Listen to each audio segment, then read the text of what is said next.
Assalomu alaykum aziz tomoshabinlar. Bugun men sizlarga Sony Intellect orqali video qilishni o'rgatmoqchiman. Sony Intellect orqali videoyim yo'nalishi, o'rgatmoqchi bo'lgan yo'nalishim bu time lapse yo'nalishi hisoblanadi. Ko'pchilik Amerika YouTube uchun qiziq bo'lgan yo'nalishlardan biri. Time lapse yo'nalishi murakkab qilib bajarsangiz ham bo'ladi va soddagina qilib bajarsangiz ham bo'ladi. Men hozir sizlarga soddasini ko'rsatib o'tmoqchiman. Videoni oxirigacha ko'rib, men qilgan harakatlarni siz ham qaytarib ko'ring. Agar sizda o'xshasa, keyingi safargi videoyimda kuchliroq murakkab usulini o'rgatishga harakat qilaman. Ketdik. Bizga birinchi navbatda kerak bo'ladigani Pinterest sayti. Pinterestdan boshqa saytlar ham bo'ladi, faqat sifatli rasmlar bo'lsa qiziqroq chiqadi. Ko'rib turganingizdek video uchun rasmlar juda ko'p. Biz qaysi birini tanlashimiz kerak? Bizga asosan hozir eski binoni remont qilib yangi qiladigan holatdagi rasm kerak. Soddaroq, kichikroq bo'lgan xona kerak.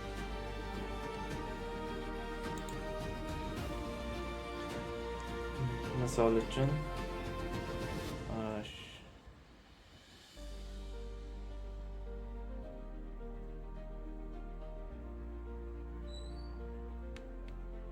uchun mana bu xona.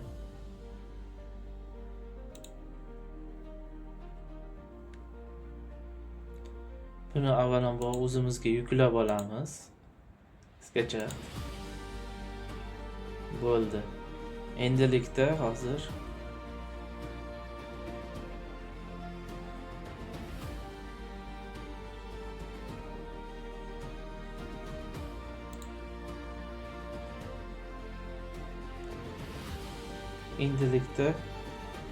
biz ChatGPT ga murojaat qilamiz.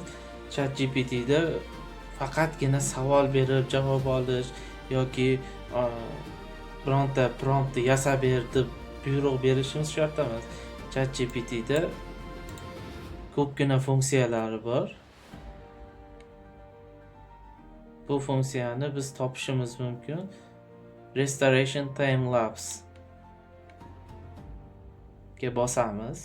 Albatta Restoration time lapse bu biz tashlagan rasmni promptga aylantirib beradi.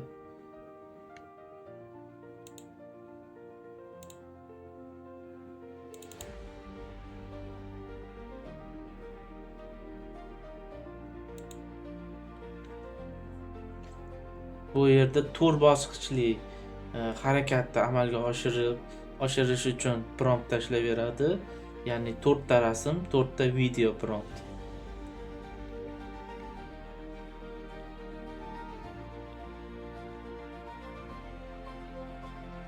Albatta kutib turamiz. Bu oxirigacha yozib olgandan keyin biz tayyorlaymiz qolgan ishlarni.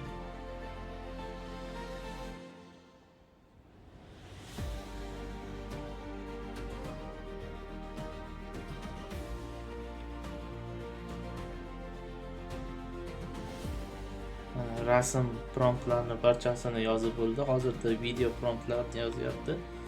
Bizga birinchi o'rinda kerak bo'lgani rasm promptlar, shuning uchun blog saytiga o'tamiz.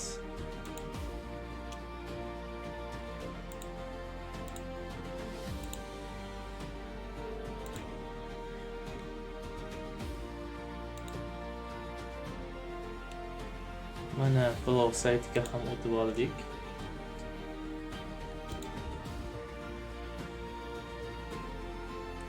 Endi bu yerdagi nimalarni, nastroykalarni sozlab chiqamiz. Bizga birinchi navbatda изображение, ya'ni rasm bo'limiga qo'yamiz. Birinchi rasmni generation qilish uchun 4 tali qilib olamiz. Biz o'zimizga yoqqanini tanlab olish uchun. Va 9 ga 6, 9 ga 16 uzr. formatga qo'yib olamiz. Nano Banana Pro'da tursa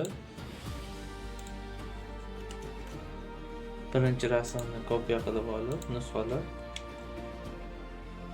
bu yerga qo'yamiz. Boshladik.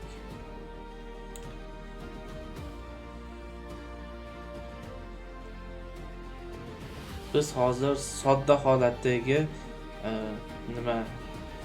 videoni yaratyapmiz. Timelapse videoni. Murakkab holatlari bor, hatto qurilish jarayonlari, remont qilganda har bitta detalgacha e'tibor beradigan holatlari bor. Ularni keyingi videolarda o'rgatib boraman. Hozircha soddarog'ini o'rganib turinglar. Agar o'zlaringizda ishonch hosil qilsalaring, shunaqa videolar qilishga, keyingi safar ham shunaqa kuchlilarni o'rgatishga harakat qilaman. Mana birinchisi tayyor. Bu xonaga 100% o'xshamaydi. Nimagaki bu rasmdan ko'rib turib, umuman boshqa rasm yaratib beradi. Rasm uchun prompt yaratib beradi. Bizga qo'l keladi, chunki birovni videosiga o'xshab qolmasligi uchun bizga qo'l keladi bu. Hozirda bizga shunaqa xona chiqishi uchun mayli, mana shuni tanlaymiz. Qolganini o'chirib yuboramiz. Arxivlab qo'ydim. Udalik belgisi yo'q bo'lib ketibdi. Endi ikkinchi promptga o'tamiz.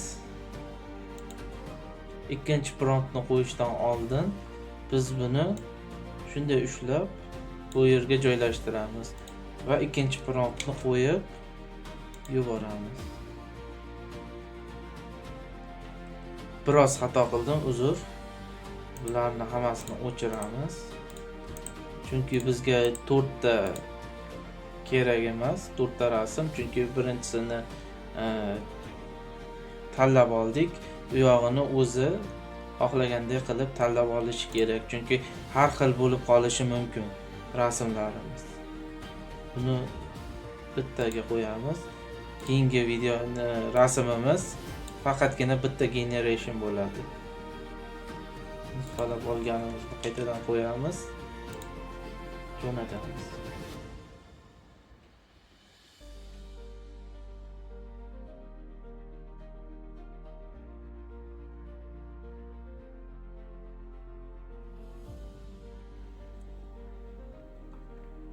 Tayyor. O'zi boshlab yuborishibdi. Ko'rib turganingizdek, xuddi o'sha xona, bu yerda ham xuddi o'sha xonani remont jarayoni boshlangan. Endi uchinchi promptni qo'yamiz, lekin bu yerdan ikkinchi rasmni bu yerga joylashtiramiz. Jo'natamiz.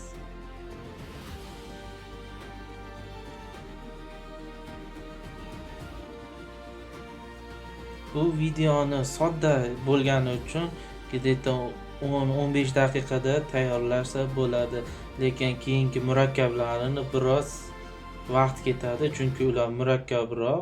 Siz xohlagandek o'zingizga yoqqanday chiqishi uchun biroz promptlar ham qiyinroq bo'ladi va bu yerda 4 ta emas, 6 ta yo 8 ta, shunga o'xshab 6 ta video, 6 ta rasm prompt beradi. Shuning uchun biroz vaqti ham cho'zilishi mumkin. Tayyor bo'ldi. Endi 4-chi rasm promptni joylashtiramiz.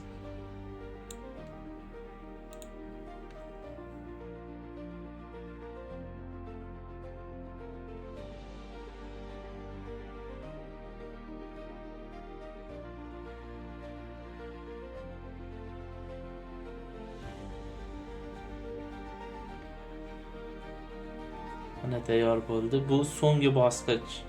Mana shu ko'rinishdan birinchi rasm, birinchi boshlanadigan jarayon va oxirgi rasm shu holatga keladi. Har holda yomon emas, soddalashtirilgan holatdagi. Endi bu yerdan videoni tanlaymiz. 9 ga 16 o'zi turaveradi. Way of Fast'ni tanlaymiz. Yo little da tanlasak ham bo'ladi, kamroq kredit oladi 10 ta. Lekin bunda ovoz darajasi va videoni qilish videoni generatsiya qilish darajasi 50% ga yomonroq desak ham bo'ladi. Chunki promptga yarasha. Bu yerda VO fast 20 bo'lsa, light 10. O'ziga yarasha biroz yomonroq. Lekin VO 3.1 quality bu ham nima desam bo'ladi. Fast bilan bir xil. Unaqa zo'r qilib tayinlamaydi baribir. Buni boshqa narsalarga ishlatsa bo'ladi. Ya'ni time lapse yo'nalishi uchun emas, multfilm yoki shunga o'xshagan gapirtiradigan bironta jonzotingiz uchun buni quality ishlatsangiz anchagina qulay, lekin kreditlaringiz soni anchagina tugab qolishi mumkin. O'zi bu yerda menga 1 oylik uchun 1000 beradi xolos. VO fast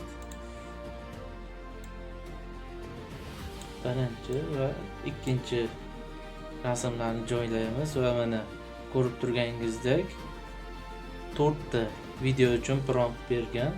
Buni birinchisini qo'yamiz.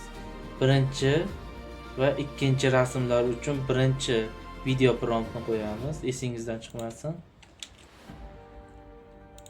Bu yerda to'g'rilab qo'yganmiz. Bosamiz. Video yaratish jarayoni biroz uzoqroq.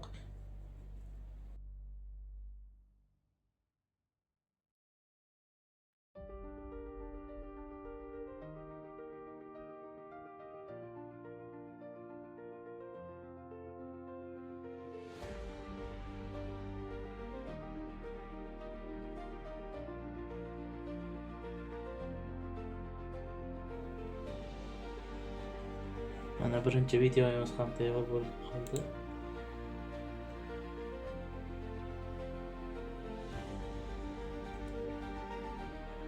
Bu videoda ovoz yo'q.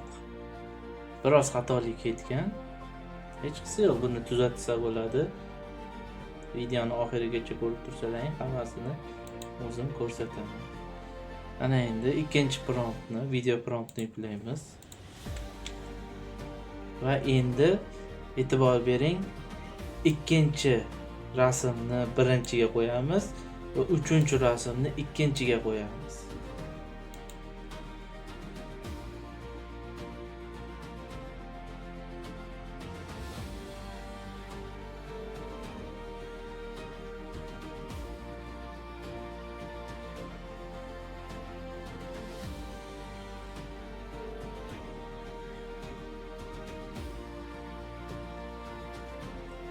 Mana bu videomiz ham tayyor bo'ldi. Bunisida ovozi bor. Xatolik bo'lmagan. Hech qisi yo'q. Bunisini ham to'g'rilaymiz. Endi uchinchi promptni yuklaymiz. Endi tushunib olgan bo'lsalaring, uchinchi rasmni birinchiga qo'yamiz va to'rtinchi rasmni ikkinchiga qo'yamiz. Bosamiz.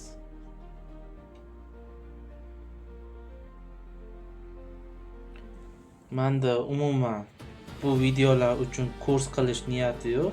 Shunchaki xalqimiz uchun shunaqa videolar chiqarib, ortiqcha pul sarflashlarini oldini olmoqchiman. Shuning uchun bu videoni tayyorlashga qaror qildim.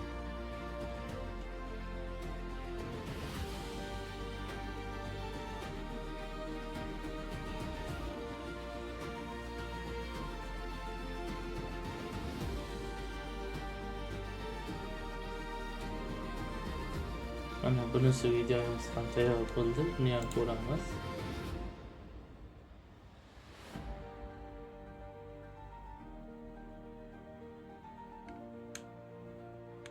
Qiziq.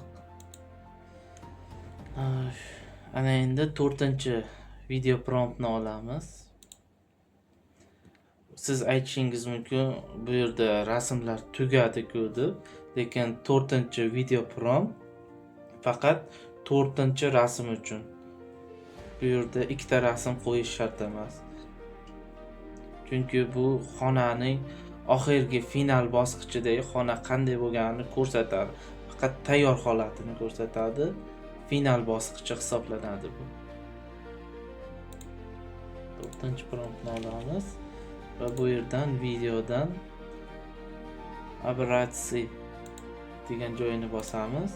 Faqatgina bittagina rasmni qabul qiladi va jo'natamiz.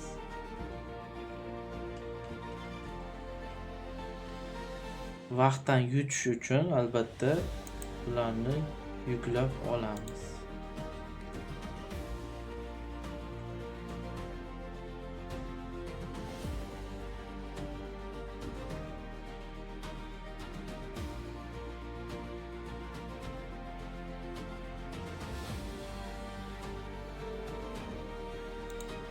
Ko'rishingiz mumkin.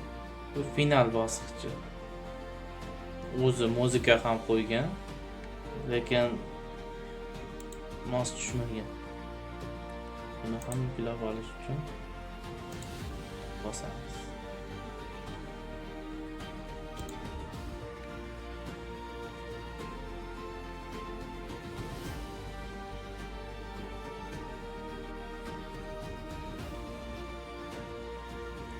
Bu yuklab olguncha biz CapCut ilovasiga o'tamiz.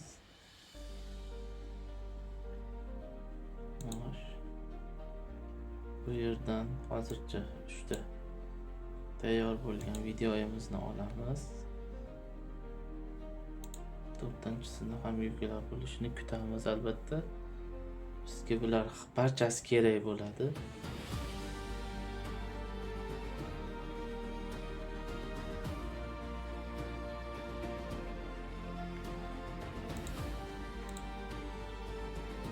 Bu yerdan birinchi videoni hozir joylaymiz. Bu videoni ovozi yo'q, hech qisi yo'q. Hozir to'g'rilaymiz.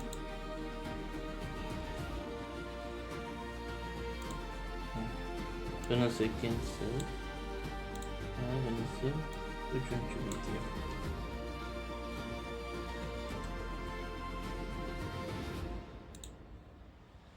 Negadir hali ham yuklamayapti. Yuklab bo'ldi. Endi 4-videoni ham olamiz.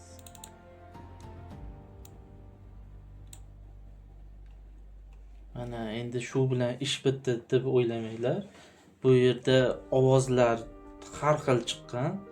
Birida ovozi bor, birida boshqacha ovoz, birida umuman ovoz yo'q, birida faqat muzika qo'yilgan. Shularni hammasini birlashtirib chiroyli video qilishga harakat qilamiz. Amerika YouTube uchun ko'pchilik qilgani uchun Amerika YouTube'da sifatli narsa qilmasangiz amerikaliklar umuman ko'rmaydi. Mana o'zingiz ko'ring.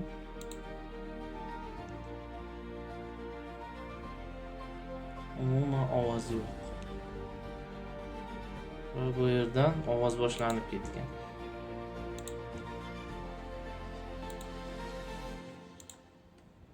Endi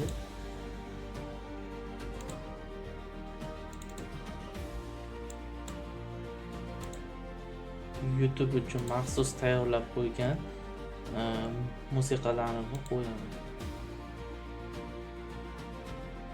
Bu edi. Sal tezroq mana shu muzika bo'ladi. Endi bularni hammasini ovozini o'chirib chiqamiz. Chunki bu ovozlar o'ziga mos tushmagan hech qaysi biri.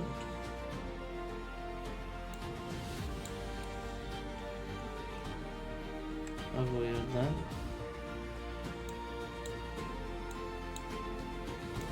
musiqani qisqartiramiz.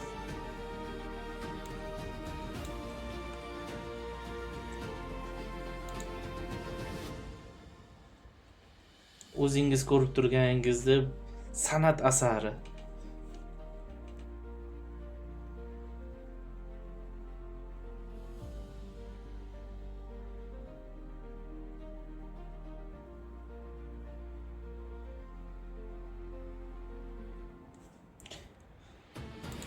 Endi buni to'xtatamiz.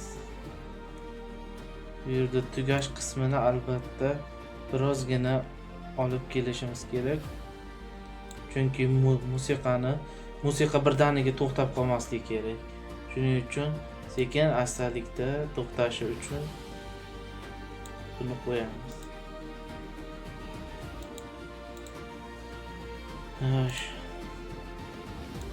Ana endi bularni barchasini birlashtiramiz. Va bu yerdagi Sony Intellect'ning belgisini ko'rinmas qilib qo'yish uchun biroz kattalashtiramiz. Va videomiz ham tayyor. Albatta bu biroz vaqt olgan bo'lishi mumkin, lekin sifati ham o'ziga yarasha chiqdi deb o'ylayman. Mana endi videoni to'lig'icha ko'ramiz.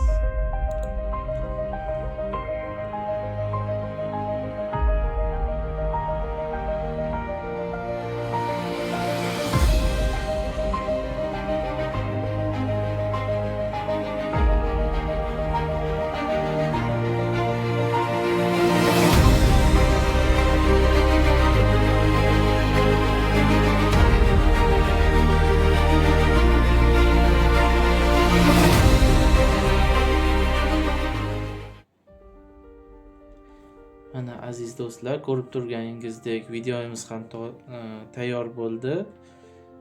Shunga o'xshagan videolarni ko'proq tayyorlashim uchun sizlardan poddershka kerak bo'ladi. Albatta podpiska bo'linglar, obuna bo'linglar, aniqrog'i like bosinglar va kommentariyada keyingi videolarim qanaqa bo'lishini yozib qoldirsalaring, o'sha savol-javoblarga qarab men shunaqa video qilishga harakat qilaman. Agar xohlasalaring, mana shu Sony Intellect'ni murakkabroq yo'llarini qilishni o'rgataman, time-lapse yo'nalishida. Sizlarga rahmat, tomosha qilganlaringiz uchun sog' bo'linglar.